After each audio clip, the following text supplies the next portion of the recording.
Assalamualaikum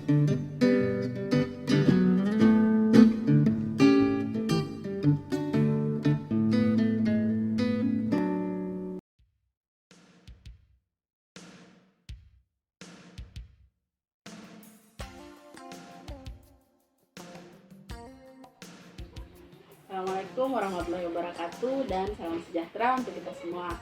Ketemu lagi dengan saya Saidah Rauf. Pada kesempatan kali ini kita akan membahas tentang jenis-jenis penelitian. Tapi sebelum masuk ke topik tersebut, kita akan mereview sekilas apa itu penelitian dan mengapa kita perlu melakukan penelitian. Istilah penelitian berasal dari bahasa Inggris yaitu kata research. Re artinya kembali dan to search artinya mencari. Dengan demikian, aktivitas penelitian adalah aktivitas yang akan terus berkelanjutan. Secara terminologi, penelitian diartikan sebagai sebuah aktivitas untuk menemukan jawaban dari sebuah pertanyaan atau menemukan solusi dari sebuah permasalahan atau menggambarkan secara mendalam terhadap sebuah fenomena secara sistematis dan terstruktur.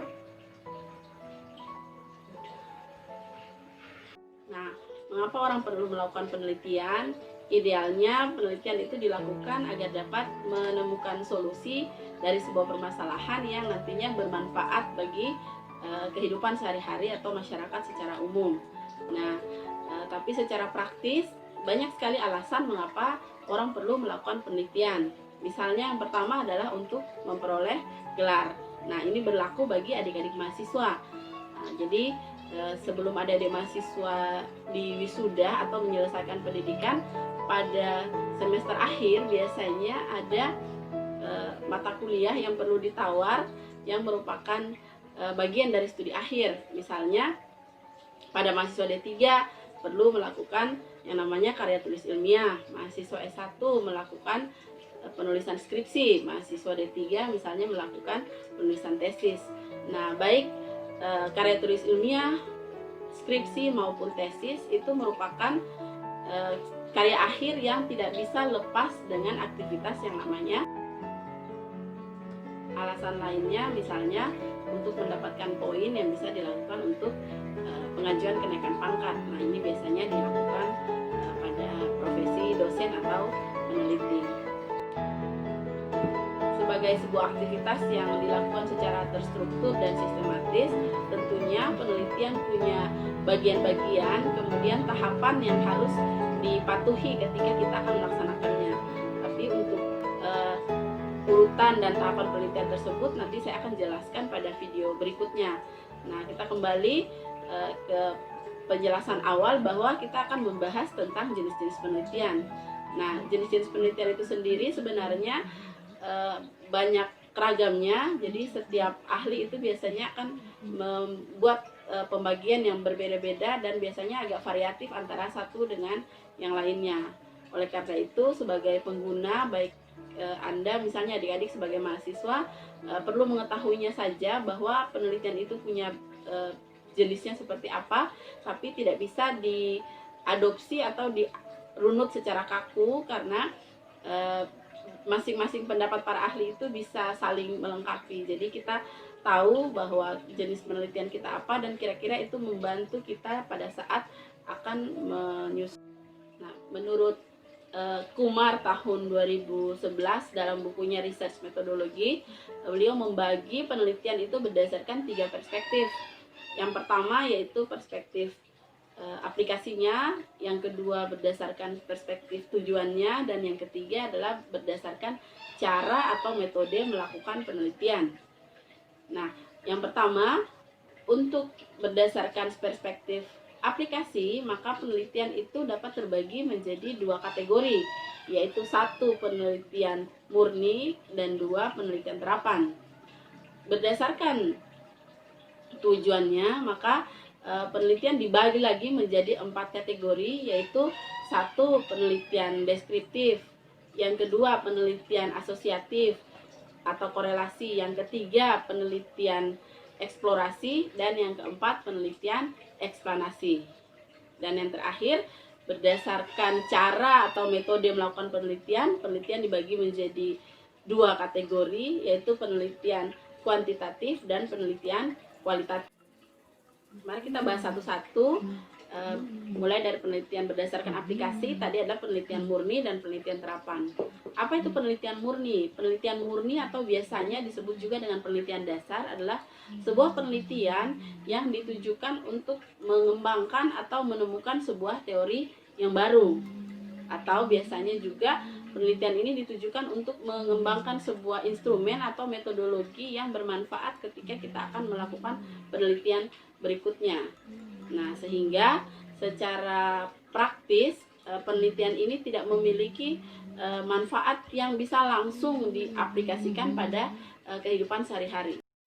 Ini adalah salah satu contoh penelitian murni, penelitian yang dilakukan oleh tim peneliti yang berasal dari sejumlah negara di Eropa, yaitu Korman dan kawan-kawan.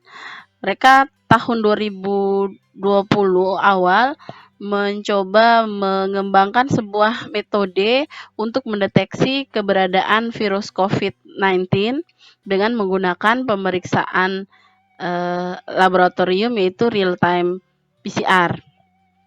Nah, sampai sekarang hasil penelitian ini digunakan untuk mendeteksi keberadaan COVID-19 dan menjadi gold standar dalam menentukan apakah seseorang di dalam tubuhnya positif ada COVID-19 atau tidak.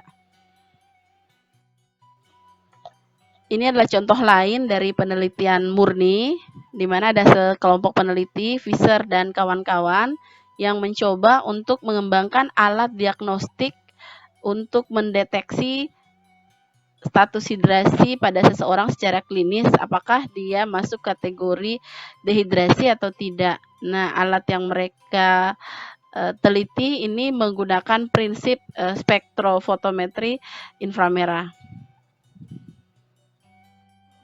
Ya, yang kedua tadi adalah penelitian terapan. Nah, berbalik dengan penelitian murni, penelitian terapan adalah suatu penelitian yang nanti hasilnya itu bisa langsung dimanfaatkan atau bisa langsung dapat diterapkan pada kehidupan sehari-hari atau pada komunitas yang umum atau yang spesifik. Nah, biasanya penelitian terapan ini adalah penelitian yang mengembangkan atau melanjutkan hasil dari penelitian murni.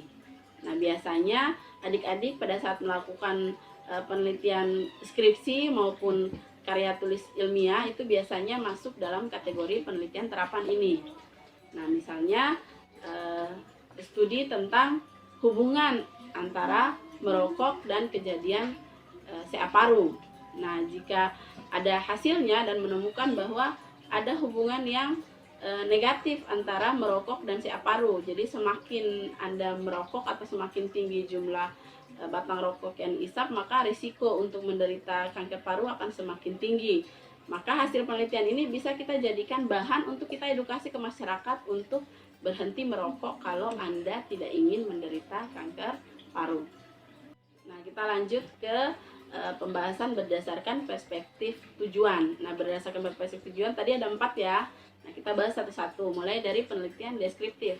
Apa itu penelitian deskriptif? Penelitian deskriptif adalah penelitian yang bertujuan untuk menggambarkan sebuah fenomena ataupun situasi atau sebuah kondisi yang terjadi lazim di masyarakat.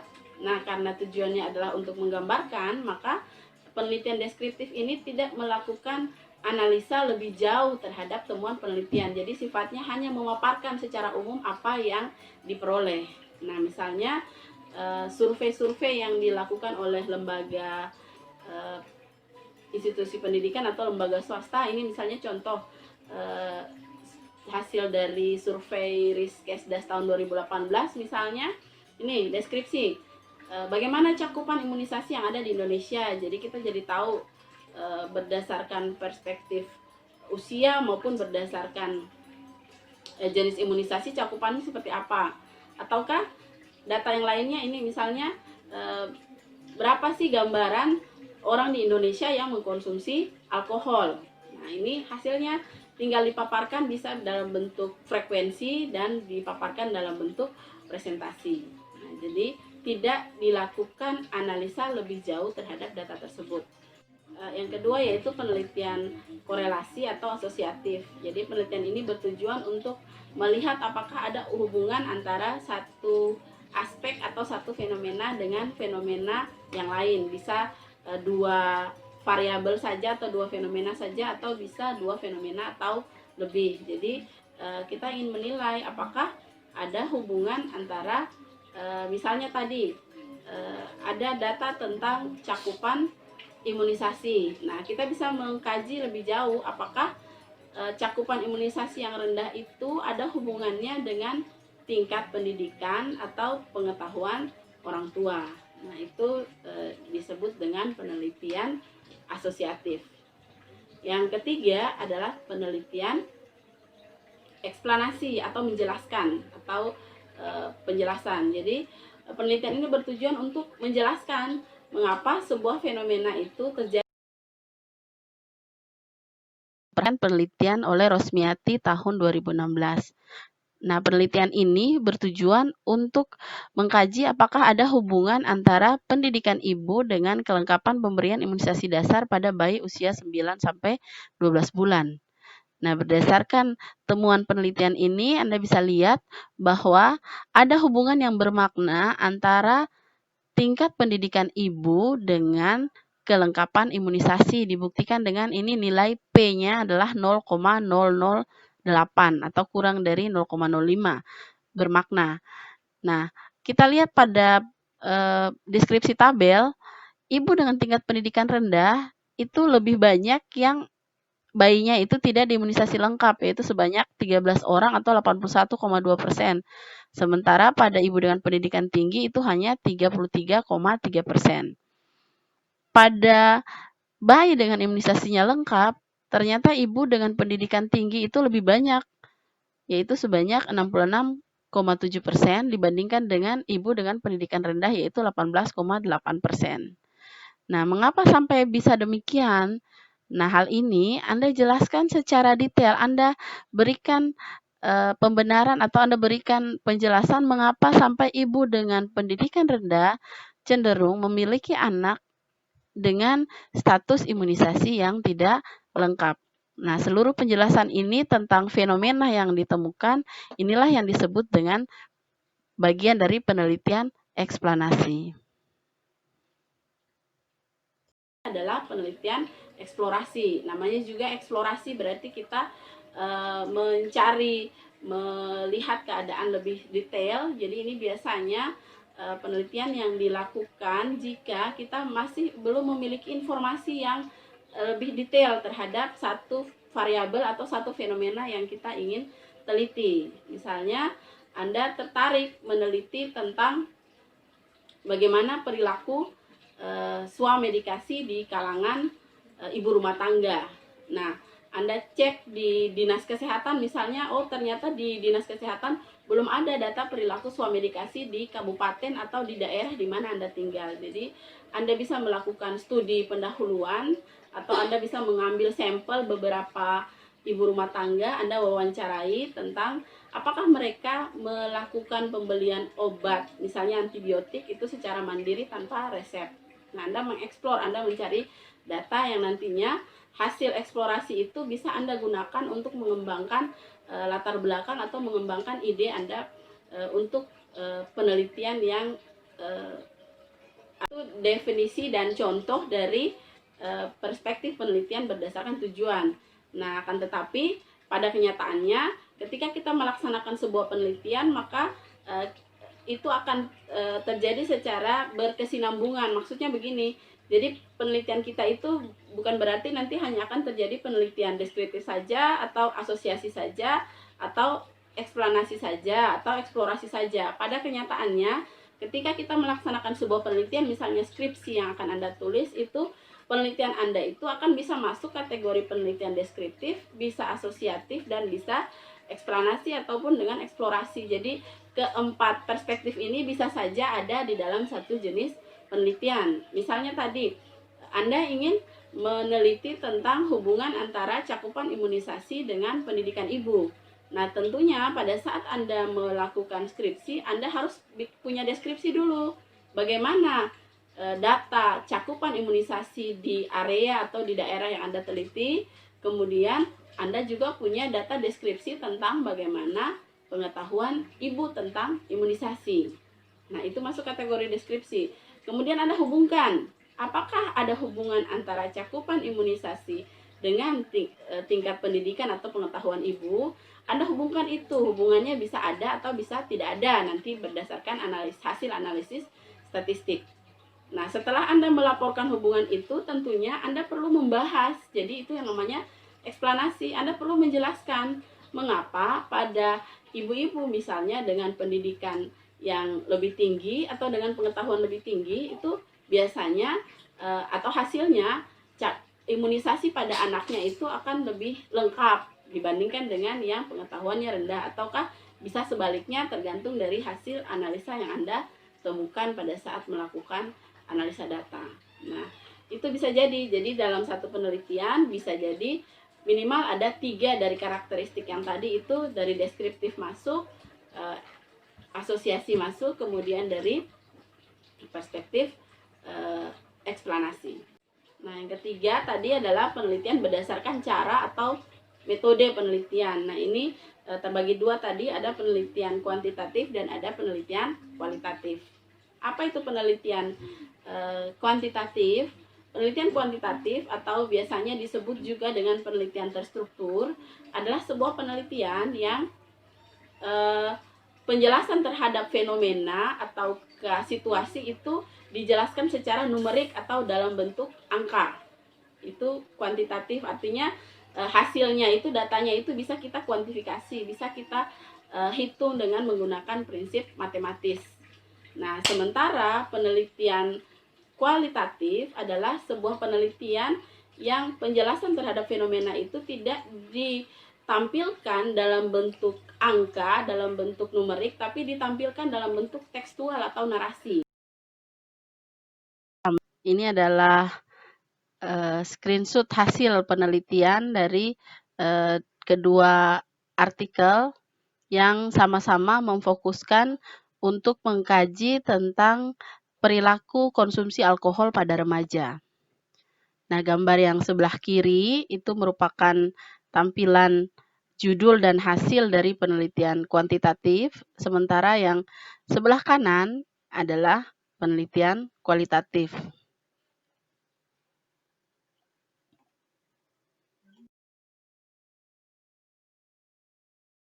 Pada penelitian kuantitatif, seperti yang saya sebutkan sebelumnya, bahwa data atau hasil itu diuraikan dalam bentuk angka atau numerik.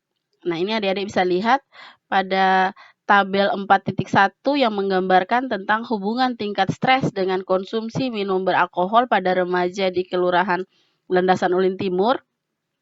Tingkat stres sudah dibagi menjadi 5 kategori, yaitu sangat berat, sedang, ringan, normal. Kemudian peminum alkohol dibagi menjadi 4 kategori. Ada kategori peminum alkohol berat, peminum sedang, peminum ringan, dan tidak minum alkohol. Nah, untuk penelitian kuantitatif tadi disebut sebagai penelitian numerik, kemudian penelitian terstruktur, sehingga kategori tingkat stres maupun peminum alkohol ini biasanya sudah ditentukan di awal ketika sebelum melakukan penelitian. Nah, adik-adik boleh lihat di sini bahwa tingkat stres sangat berat misalnya yang mengkonsumsi alkohol berat itu sebanyak 6 orang. Nah, kemudian yang tingkat stres berat, peminum berat itu ada 7. Kemudian ditampilkan juga dalam bentuk presentasi. Jadi intinya di penelitian kuantitatif, data yang disajikan itu biasanya dalam bentuk angka atau bisa kita kuantifikasi.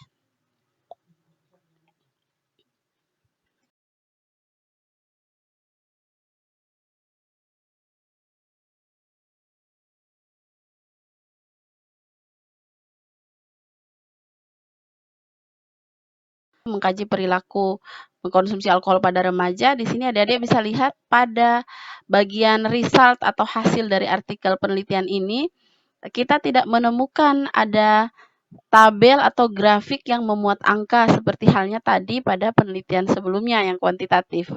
Tetapi apa yang ditampilkan di sini adalah dalam bentuk narasi. Ya, misalnya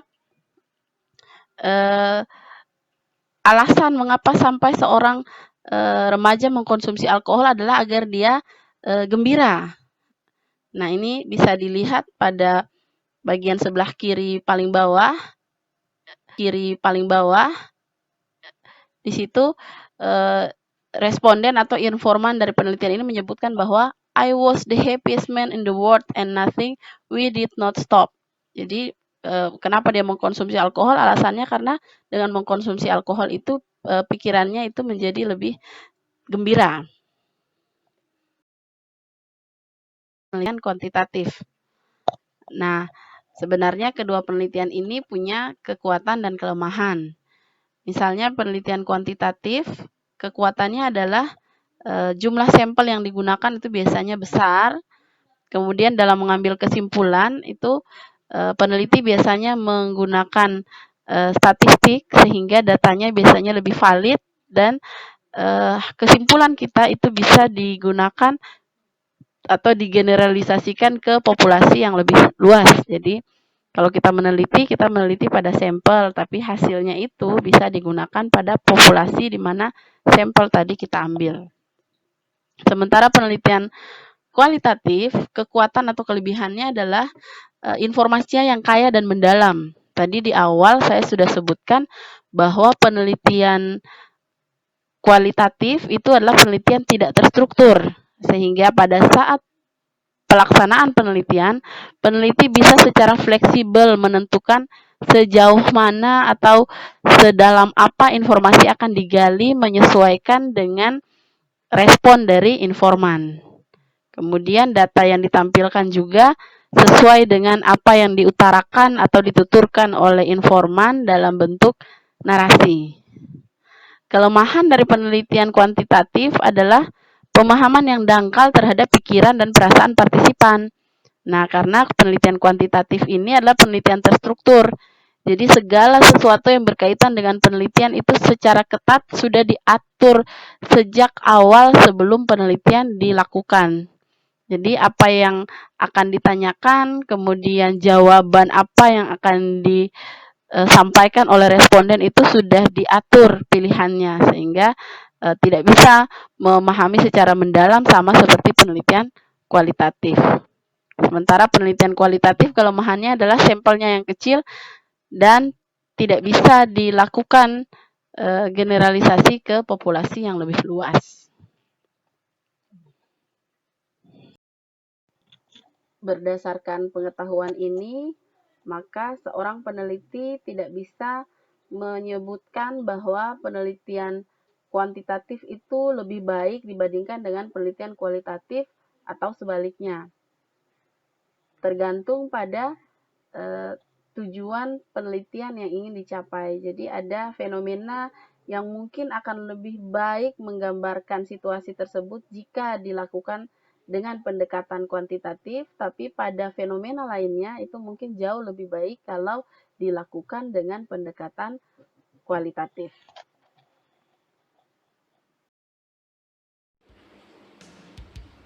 Demikian penjelasan tentang jenis-jenis penelitian pada bagian 1 video ini. Video selanjutnya part 2 akan membahas tentang jenis-jenis penelitian kuantitatif yang biasanya dilakukan pada bidang ilmu kesehatan. Semoga apa yang saya sampaikan tadi bermanfaat dan adik-adik sekalian bisa tetap semangat untuk mempelajari bagian berikutnya. Terima kasih. Assalamualaikum warahmatullahi wabarakatuh dan salam sejahtera untuk kita semua.